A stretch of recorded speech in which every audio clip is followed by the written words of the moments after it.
Hey guys, Eden here, and today's video is going to be a little bit controversial. A lot of people really hate Rent-A-Girlfriend. I swear to God, it's basically routine at this point for a tweet complaining about the manga or the author to get hundreds, if not hundreds of thousands of likes on Twitter every single week. Which is kind of crazy when you realize the first season aired literally 2 years ago. But I guess Rent-A-Girlfriend is simply built different, as it's been living rent-free in the front of people's heads for so gosh darn long now. Now, do I, KorewaEden, hate Rent-A-Girlfriend? No. In fact, I caught up with the manga just about 2.5 years ago, and I definitely do not have a shortage of problems with the anime and manga. I can recognize that there are issues with the series, and possibly issues with the mangaka if you assume the values of the story are 100% reflective of his, which you shouldn't. You really shouldn't do that anyways. And now, I don't mean to make this sound like a shitty high school party, but never have I ever seen a manga author so routinely deal with death threats and ridiculous amounts of harassment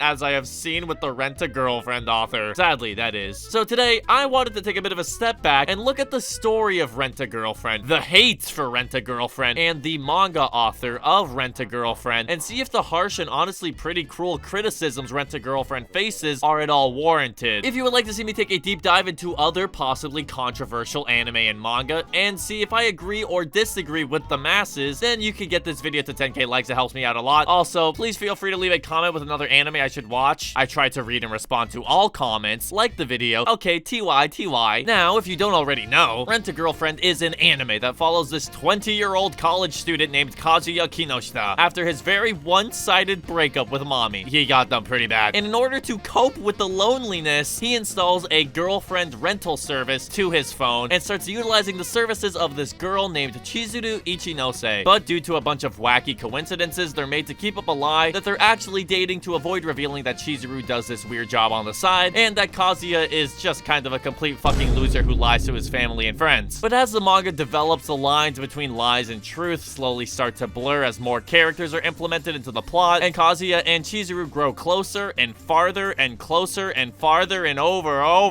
god. Now, I was originally made aware of this manga from this very handsome and lovely gentleman named Paolo from Tokyo in his video Day in the Life of a Japanese Manga Creator, and it's a pretty informative, comfy, overall well-made video, to be honest. But the point I'm trying to make by bringing this up is I read the manga prior to the anime adaptation, so I didn't really consume the manga with the terribly toxic climate surrounding it now. I feel like due to the culture surrounding the series nowadays, it can be a lot easier to go in with jaded or possibly cynical expectations, and I feel like I was largely spared of that because when it comes to the first 5 or 6 volumes of this manga, I really love it. But I 100% can see why a lot of people so vehemently hate it. Reason number 1 that people hate this manga so goddamn much, well, that's kind of this goofy anime protagonist's fault. The gross, the pathetic, but sometimes weirdly charming, hardworking, and committed incel, that's right, my boy, Kazuya Kinoshita, is quite the polarizing protagonist. When it comes to Kazuya and a lot of the shit that he does throughout the anime, it can only be described with one phrase. This is what no pussy does to a motherfucker. Purposely taking your girlfriend to a bar late at night so you can make her want to have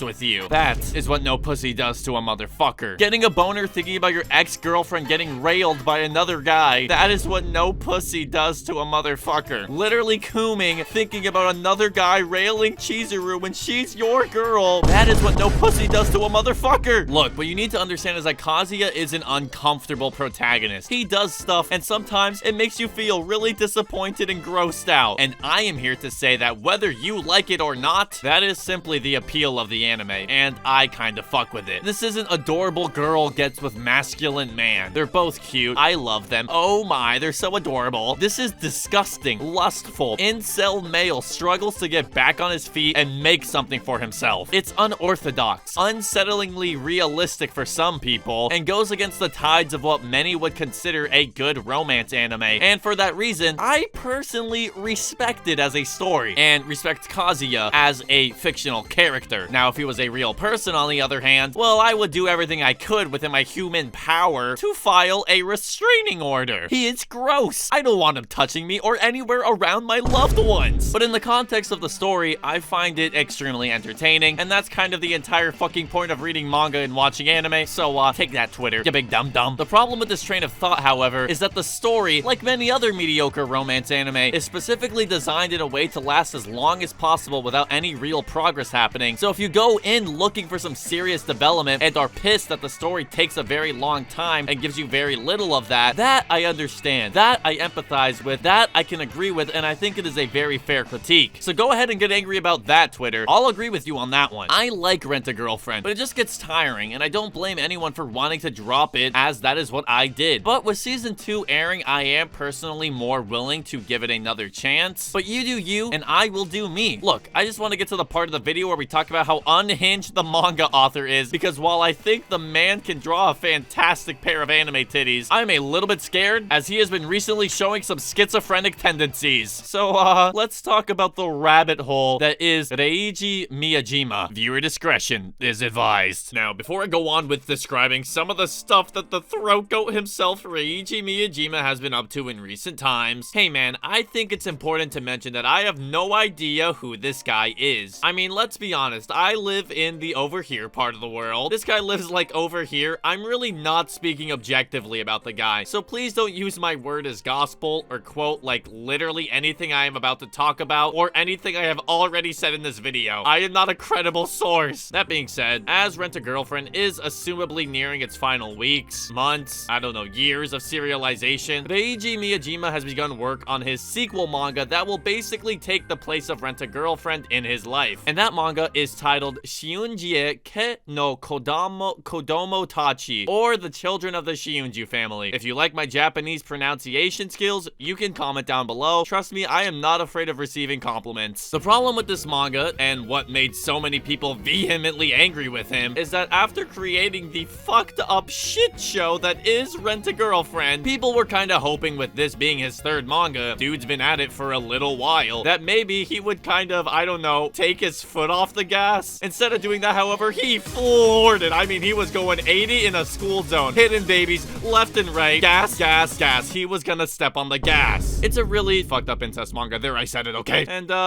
you know, I'm starting to think this guy might be a little unhinged. Now, don't get me wrong. I'm a huge don't knock it till you try it type of guy. I unironically, ironically like Orimo and Iramanga Sensei. They're like the poster child for shitty incest anime. So I would just like to make it clear that I am not necessarily shitting on this manga. I'm just saying, you know, it's a little weird, okay? That's all. Almost as weird as him drawing Chizuru in pictures that he takes throughout his daily life. I mean, this doesn't seem to be alarming at first, but you know, the definition of schizophrenia clearly states that it's a long-term mental disorder of a type involving a breakdown in the relationship between thought, emotion, and behavior, leading to faulty perception, inappropriate actions and feelings, withdrawal from reality and personal relationships into fantasy and delusion, and a sense of mental fragmentation. With this evidence at our disposal, what's to say that our beautiful and handsome manga creator isn't a little bit off the deep end? I mean, this one's her coming out of the shower, but you must realize that that's just not any shower. That's his shower. Isn't that kind of weird? Isn't that kind of sus? Look at this one with Ruka at a carnival of some sort with the caption, "Summer Day with You." Does he really think he's on a date with Ruka? I don't know, bros. This is kind of spooky. But what makes it weird isn't that he's a grown man with a wife and kids that he probably doesn't even see because he's busy making 2 manga at the same time. No, no, no. It's the sheer quantity of these things. I mean, Jesus Christ. Reiji Miyajima, my guy, the people are worried about you. This Chizuru anime girl you drew, she isn't real. She can't hurt you. Truly, I don't know what to say. I am shocked. I am scared.